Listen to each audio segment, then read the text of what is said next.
Oh waouh. C'est un piège, c'est plus un jeu là. Donc moi là, du haut de mon moi, je dois parler du grand Pierre Leccia.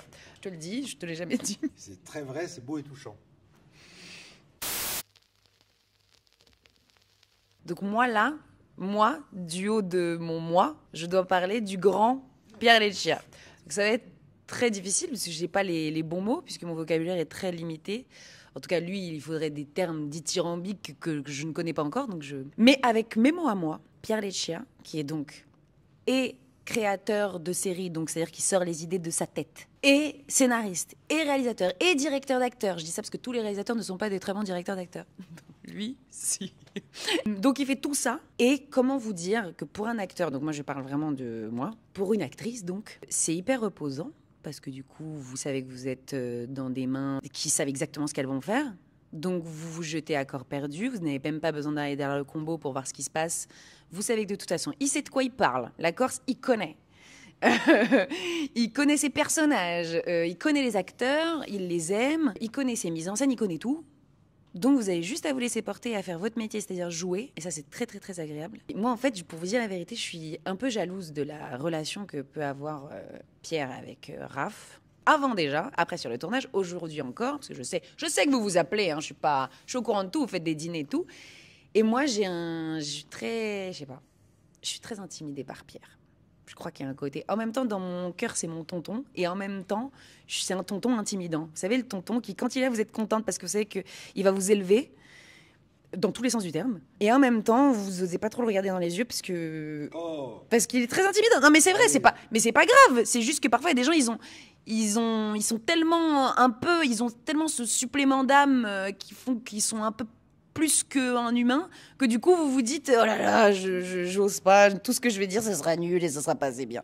Donc voilà, je te le dis, je te l'ai jamais dit, mais je suis très intimidée. Inès est une jeune femme, certes ambitieuse, mais qui a grandi avec un manque. Le manque de ce frère dont elle connaissait l'existence, mais qui a une partie de sa vie vécue loin d'elle et une autre partie de sa vie vécue encore plus loin d'elle, puisqu'il était en prison. Sans doute, si on creuse, y a-t-il chez Inès quelque chose de psychanalytique qui l'a amenée à faire magistrate parce qu'elle a un frère voyou. Elle ne le sait, elle ne le connaît pas, ce frère, mais par contre, elle sait qu'il est voyou. Elle sait qu'il est en prison. Elle sait qu'il était en rupture avec leur mère. Donc, c'est aussi une jeune femme extrêmement attachante et touchante qui veut réparer des choses qui sont cassées depuis 21 ans. Voilà, et c'est compliqué. C'est compliqué parce qu'elle a été élevée à Paris, lui est élevé en Corse, elle est devenue magistrate, lui a fait le voyou. Donc à un moment, elle essaie de joindre l'utile à l'agréable et ça ne va pas marcher aussi bien qu'elle l'espérait. Ça ne va pas marcher aussi bien qu'elle l'espérait parce que c'est un pari compliqué, risqué, difficile à maintenir, d'autant que c'est une schizophrène, le personnage d'Inès, parce qu'elle cache un pan énorme de sa vie. Et effectivement, rien n'interdit à un magistrat, fût-il dans un pôle qui s'occupe de grand banditisme, d'avoir un frère voyou. Il n'y a pas un texte qui interdit à quelqu'un de passer... il y a eu à un moment un ministre de la Culture qui avait un frère en prison. Voilà.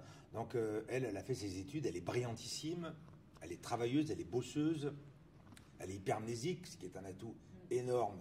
Voilà. Et c'est pour ça que, enfin, quelque part, elle se ressemble, parce que Lina est une grosse bosseuse. Voilà. C'est une grosse bosseuse qui ne fait pas elle ne sait pas faire les choses à moitié. Ou elle ne les fait pas, ou elle les fait à 200%. Et donc, il y avait, entre elle et ce personnage d'Inès, une alchimie qui a marché tout de suite, et une alchimie qui a marché entre Lina El Arabi et Raphaël Acloc sur les essais. Mais je l'ai vu quand ils prenaient un café au bar, que ces deux-là, ils allaient être le frère et la sœur. Et je me disais, putain, j'espère que je ne vais pas être déçu aux essais, parce que moi, je l'avais vu, je l'ai remarqué il y a très longtemps, dans un film que j'avais beaucoup aimé, qui s'appelait Noces. Je la trouvais gracieuse, touchante. Voilà. C'est-à-dire que moi, j'aime bien les acteurs et les actrices dont on tombe amoureux. Pas, voilà, qui déclenchent chez le spectateur des sentiments. Et c'est ce que déclenche elle et Reda chez les gens. C'est-à-dire que c'est des gens qu'on aimerait connaître, en fait. On dirait, moi, j'aimerais bien les connaître. Ça m'intéresse de connaître. De manger un shawarma avec Inès et de boire un café avec Reda. Le challenge, évidemment, après c'est toujours, on veut être à la hauteur, parce que quand vous recevez un très très bon scénario, et Dieu sait que malheureusement, c'est pas souvent. Parfois les gens ont des bonnes idées, mais ils écrivent pas très bien. Et là, en fait, c'était tellement bien écrit. Et moi, c'est vrai que j'ai un petit côté un peu, un peu bon soldat. Je touche pas trop aux lignes, je suis pas trop dans l'impro, parce que je pense que je serais pas très bonne dedans, mais ça me rassure, quoi, de dire mon texte, quoi.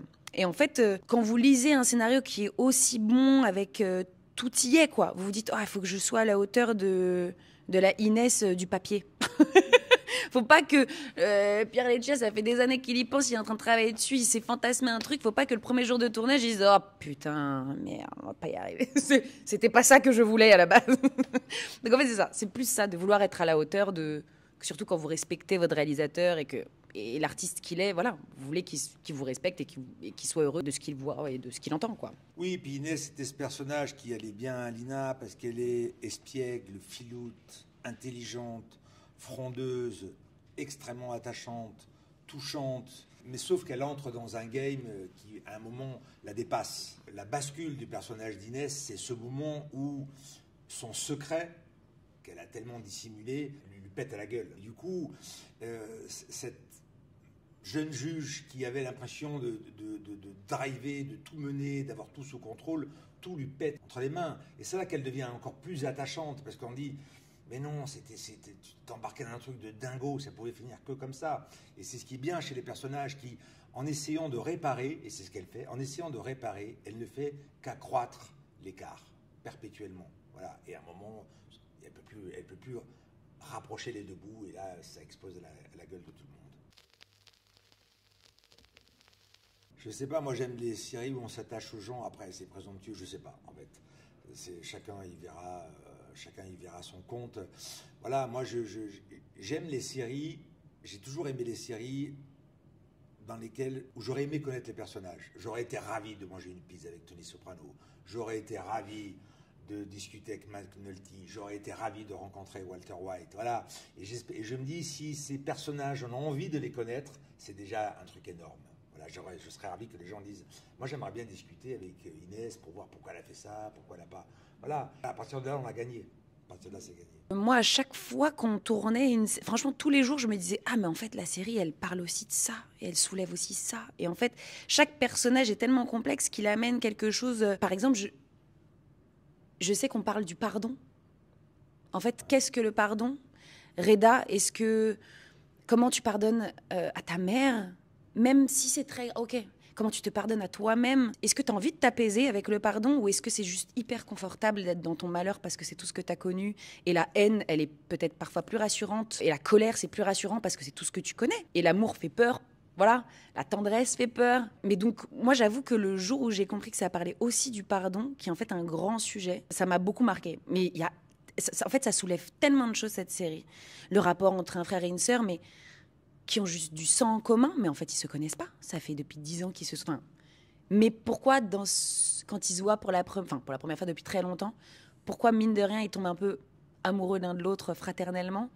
Et pourquoi Reda, ça l'emmerde qu'elle lui apporte un peu d'amour dans son cœur, et pourquoi du coup, maintenant, il va s'inquiéter pour quelqu'un, et ça le fait chier parce que lui, en fait, il avait rien à perdre jusque-là, et que, tu vois. Donc ouais, ça soulève plein de choses. C'est très vrai ce que tu dis. C'est très vrai, c'est beau et touchant.